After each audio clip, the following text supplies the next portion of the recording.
बिहार में सियासी उठापटक लगातार जारी है।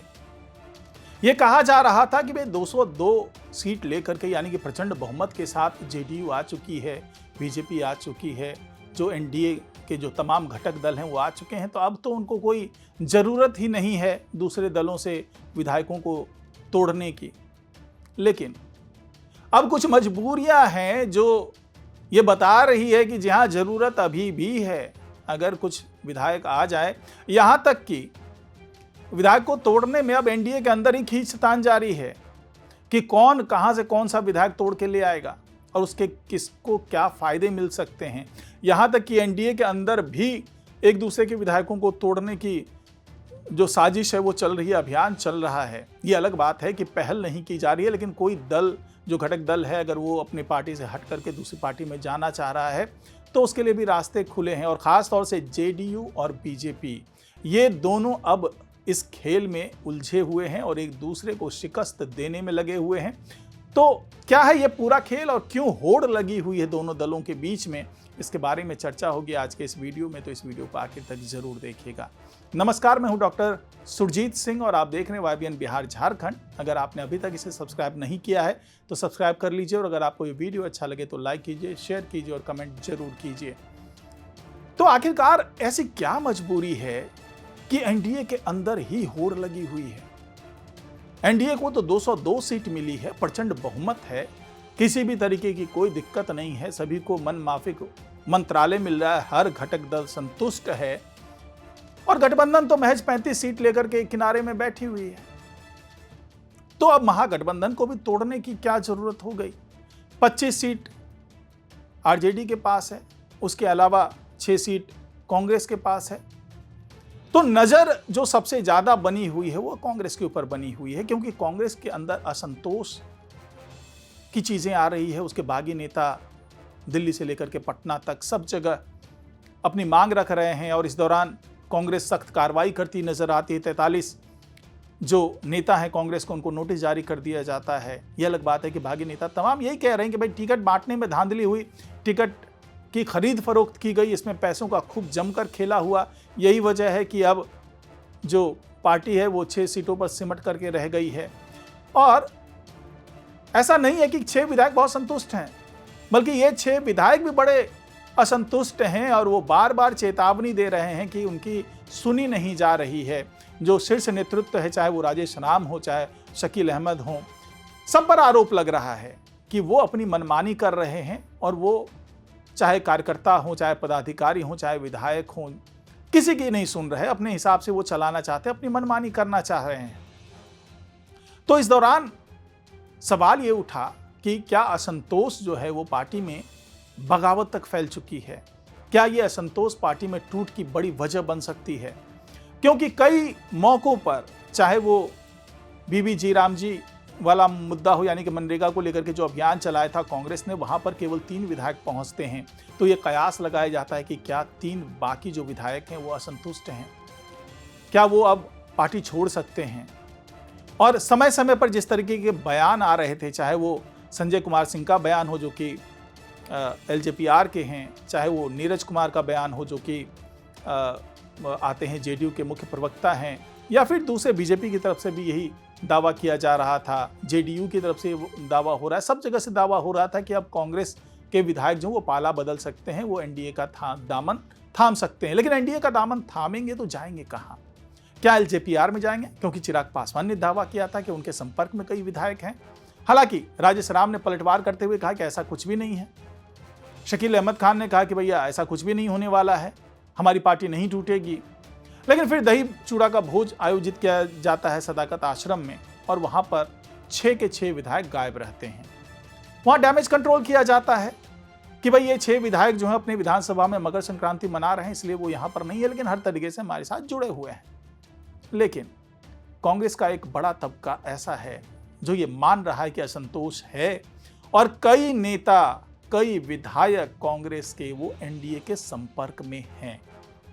अब ये पाला बदलेंगे कि नहीं बदलेंगे ये तो बाद की बात है, लेकिन संपर्क में जरूर हैं। अब सवाल ये उठता है कि एनडीए के साथ संपर्क में तो कौन सा वो घटक दल है जिसके साथ ये संपर्क में है। चिराग पासवान अलग दावा करते हुए नजर आते हैं और चिराग पासवान जिस तरीके से पटना में लगातार नजर आ रहे हैं और आभार यात्रा के माध्यम से पूरे बिहार में अपने जो दबदबे का, अपने शक्ति प्रदर्शन की बात कहें, अपने वोट बैंक का इजहार कह लें, वो करना चाह रहे हैं। तो ऐसे में ये बात मानी जा रही थी कि शायद एलजेपीआर के संपर्क में ये कांग्रेस के सभी विधायक हैं, क्योंकि जरूरत भी है एलजेपीआर को। जरूरत इसलिए है क्योंकि वो चाहती है कि इसके बहाने से वो राज्यसभा में अपनी माताजी को भेजने के लिए जो चिराग पासवान हैं वो अपनी पूरी तैयारी कर लेंगे। और अगर 6 विधायक टूट करके एलजेपीआर में आ जाते हैं, उनको दोहरा फायदा होगा। एक तो मंत्रालय ज़्यादा मिल जाएगी, 1 सीट लगभग कंफर्म हो जाएगा और साथ ही राज्यसभा में भी 1 सीट कंफर्म होने की कगार पर पहुंच जाएगा। तो यही वजह है कि चिराग पासवान हर तरीके की जोर आजमाइश कर रहे हैं। लेकिन इस बीच में खबर ये भी आती है कि जेडीयू और बीजेपी ये दोनों भी जोर आजमाइश में हैं। अब सवाल ये उठता है कि आखिरकार ये दोनों क्यों जोर आजमाइश करना चाहते हैं, इनको क्या फायदा मिलने वाला है, क्योंकि इनके पास तो ऑलरेडी अपने पास बड़ी सीटें हैं। यानी कि जेडीयू की बात करें तो उसके पास 85 सीटें हैं, बीजेपी की बात करें तो उनके पास 89 सीटें हैं। तो अब उनको सीटों की जरूरत क्यों है?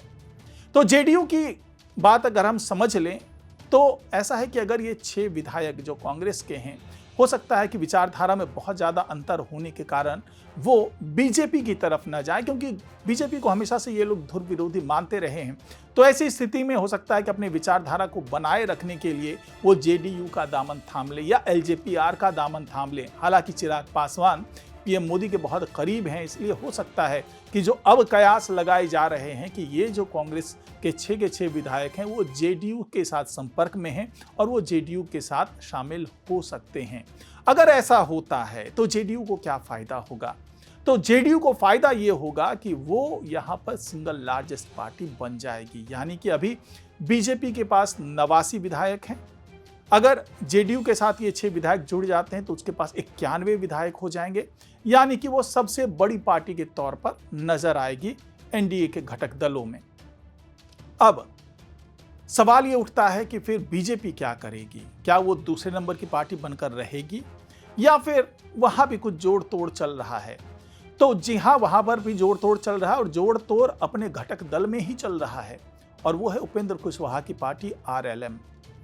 क्योंकि इनके जो 3 विधायक हैं, उपेंद्र कुशवाहा के 3 विधायक, वो अभी असंतुष्ट बताए जा रहे हैं, क्योंकि दीपक प्रकाश को जिस तरीके से उपेंद्र कुशवाहा ने मंत्रालय का पद दे दिया, उनके बेटे हैं, और ना वो विधान परिषद में विधायक हैं, ना वो एमएलसी हैं विधान परिषद में, ना ही वो विधानसभा में विधायक हैं। तो ऐसी स्थिति में ये माना जा रहा है कि असंतोष की एक बड़ी वजह विधायकों में यही थी कि दीपक प्रकाश को मंत्रालय दे करके ये वंशवाद की ओर कदम रखा उपेंद्र कुशवाहा ने, अपने परिवारवाद को आगे बढ़ाया है, इससे नाराज थे। और कई मौकों पर जो उपेंद्र कुशवाहा ने उन्हें बुलाने की कोशिश की, चाहे लिट्टी चोखा की पार्टी दे करके बुलाने की कोशिश की या दूसरी जो भी चीज़ें हुई, तो उस वक्त तो खुल करके विधायकों ने कह दिया कि हमारे तो बातचीत के भी टर्म नहीं है।